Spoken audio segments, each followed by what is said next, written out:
दर्शकबिन हाम्रो आजको यात्रा चाहिँ हुनेछ रिमादेखि रुकुम खलङ्गा हुनेछ। रुकुमको भाइरल पुलसम्म हामी त्यहाँ गएर भिडियो गर्नेछौँ र तपाईँहरूले यो भिडियोलाई पुरापुरी हेर्नु होला। अनि तपाईँले हेर्न सक्नुहुन्छ यहाँको रुकुमको समथर भूभागहरू।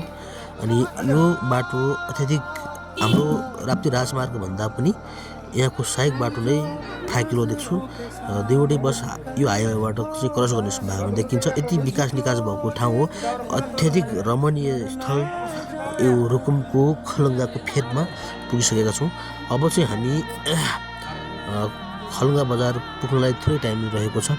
तपाईँहरूले मैले यो भिडियो खलङ्गा बजार हुँदै खलङ्गाको भाइरल पुलसम्मको चाहिँ भिडियोमा तपाईँहरू देखाउनेछौँ। अनि हामी चाहिँ अहिले यहाँ थोरै विश्राम गयौँ किनभने चिसो ज्यादै भइरहेको थियो। त्यो भएको कारण एकछिन विश्राम गऱ्यौँ। यो कुन ठाउँ हो भन्दाखेरि यहाँको मान्छेहरूलाई सोद्धाखेरि पनि उहाँहरूले चाहिँ बताइदिनु भयो। अनि पछाडि हामीले यतिकैमा हामी यहाँबाट फेरि यात्रा सुरु गऱ्यौँ रुकुम खलङ्गाको।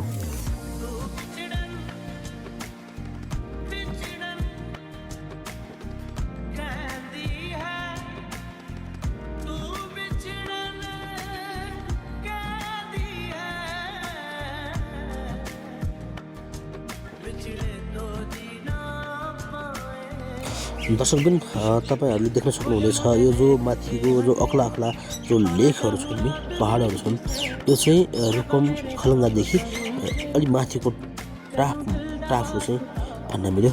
अनि जो यो देखिरहेको छ त्यसमा चाहिँ यो गाउँ यो चाहिँ जो घरहरू यो चाहिँ खलङ्गा बजार रुकुम भन्न सकिन्छ। अनि पछाडि हामी यो यात्रा हुँदै अब हामी चाहिँ थोरै देर हामी रुकुम खलङ्गा चाहिँ त्यो थोरै सो टाइम लिनेछौँ। अनि त्यो पछाडि फेरि हामी पूर्वी रुकुमको यात्रा गर्नेछौँ। तपाईँले यो भिडियोलाई लास्टसम्म हेर्न नभुल्नुहोला र भिडियोलाई माया गर्न नछोड्नुहोस् है त।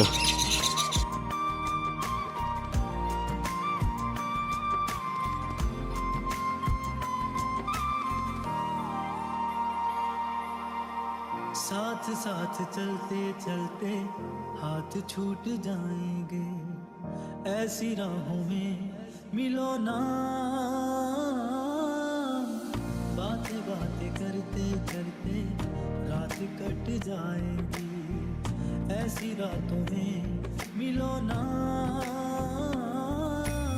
तुम जो आए जिंदगी में बात बन गई, इश्क मजहब इश्क मेरी जात बन गई। सपने तेरी चाहतों के, सपने तेरी चाहतों के देखता हूँ अब कई दिन है सोना और चांदी रात बन गई। ओ तुम जो आए जिंदगी में बात बन गई।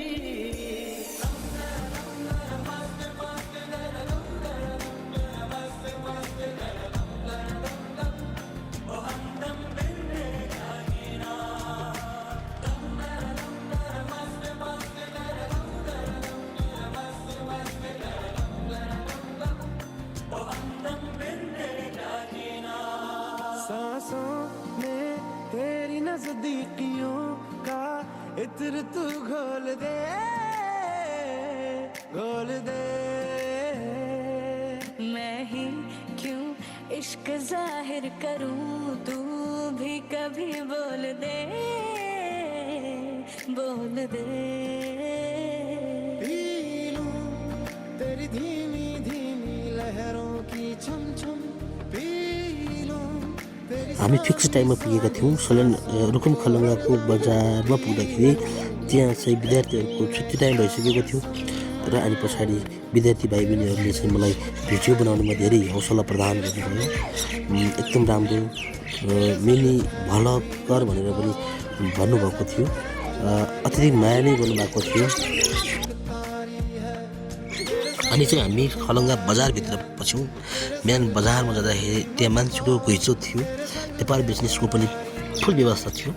र पछाडि यो बजार क्रस गरेर हामी चाहिँ ब्याटम्यान जो ठुलो घर छ त्यहाँनिर पुगेका छौँ।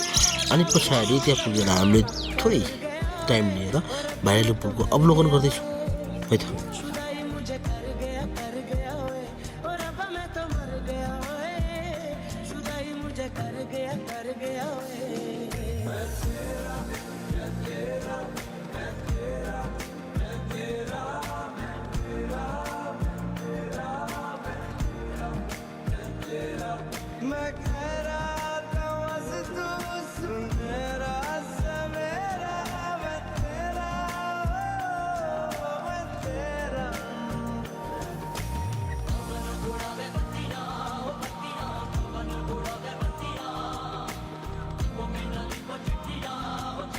अनि हामी रुकुम खलङ्गाको कारागारदेखि थोरै माथि यो ग्राउन्डमा आइपुग्यौँ।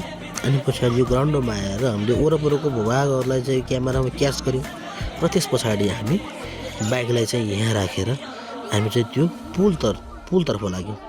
अनि पछाडि त्यो भाइरल पुलतर्फ लागेर हामीले चाहिँ यो पुलबाट देखिने खलङ्गाको पुरा भूभागलाई चाहिँ भिडियो मार्फत चाहिँ अवलोकन गराउँदै हामी चाहिँ पुल क्रस गरेर पाल्लो साइडतर्फ लाग्यौँ।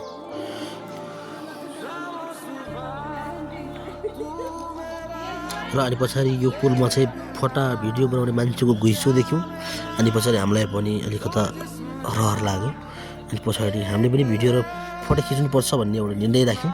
अनि पछाडि टाइम धेरै चाहिँ नमिल्ने भएको कारणले गर्दा हामी चाहिँ यो भिडियो फोटाहरू खिच्ने कामलाई पनि स्थगित छोडेर हामी चाहिँ अलिकता छिटो भिडियो गएर पूर्वको यात्रामा लागिएका थियौँ।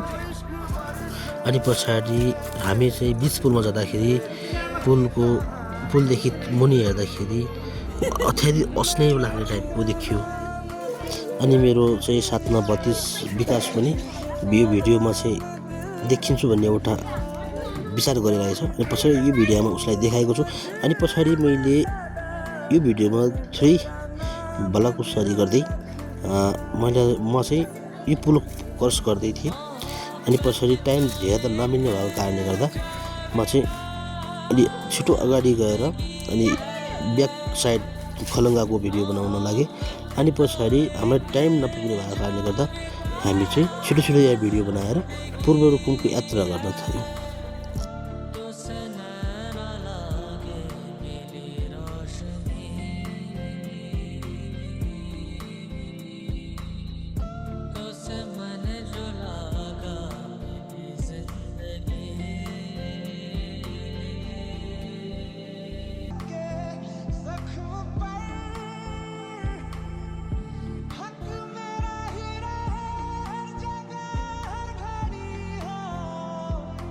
साथीहरू यो भिडियो कस्तो लाग्छ जस्ताको तस्तै कमेन्ट गरेर नभुल्नु होला है त।